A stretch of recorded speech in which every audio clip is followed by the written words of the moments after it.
આજે સમગ્ર દેશમાં 26મી જાન્યુઆરીની ઉજવણી કરવામાં આવી રહી છે અને ત્યારે આજ રોજ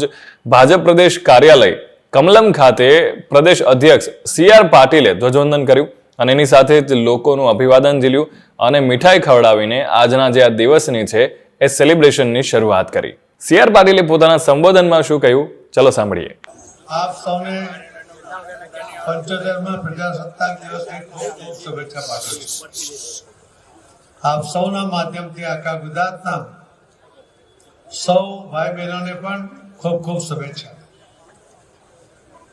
આ પ્રજાસત્તાક દિવસ આપણા માટે એટલા માટે મહત્વનો છે કે સૌથી મોટી લોકશાહી 15મી ઓગસ્ટ 1947માં આઝાદ થયા,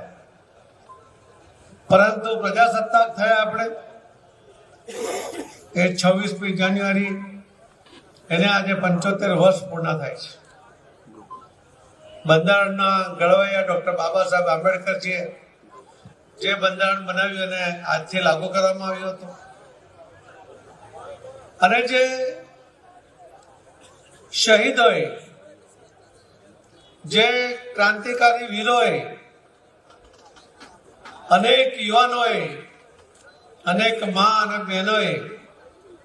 આ દેશને સ્વતંત્રતા કરવા માટેની જે લડત ચાલી હતી, એ લડતની અંદર જે યોગદાન આપ્યું હતું, કે કેટલાય માએ પોતાના દીકરાઓની શહીદી આંખે જોઈ, ત્યારે એના આંખમાં આંસુની સાથે સાથે એવો ભાવ હતો કે હે માતા, મારી પાસે બીજો દીકરો હતો, એ પણ મેં તારા માટે ન્યોછાવર કર્યો હતો, એવી ભાવના સાથે આ દેશ સ્વતંત્ર થયા પછી પ્રજાસત્તાક થયો ત્યાં સુધીનો આ ગાળામાં જે પણ સત્યાગ્રહના પહેલા થયા એનો ઇતિહાસ આપણે જાણીએ છીએ। પણ જેમણે આ સ્વતંત્રની લડાઈ લડી, એમની આ દેશને આઝાદ કરવાની સાથે સાથે આ દેશની પ્રગતિનો જે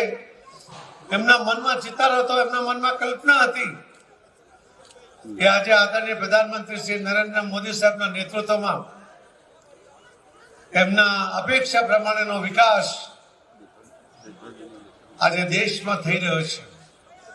સર્વાંગી વિકાસની જે વ્યાખ્યા માટે એમણે સત્યાગ્રહ કર્યો અને જાન ન્યોછાવર કરી, એમની આ શહીદી એળે નહીં જાય, એમના ત્યાગ એળે નહીં જાય,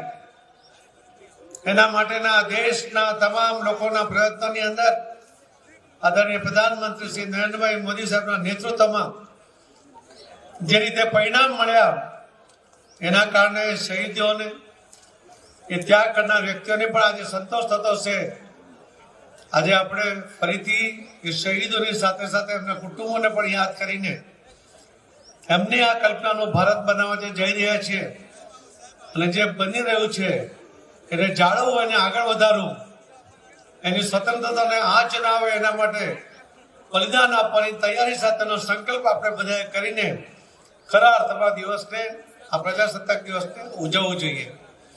આપણે ફક્ત અધિકારો નહીં પણ આપણા કર્તવ્યને પણ યાદ રાખીને આપણે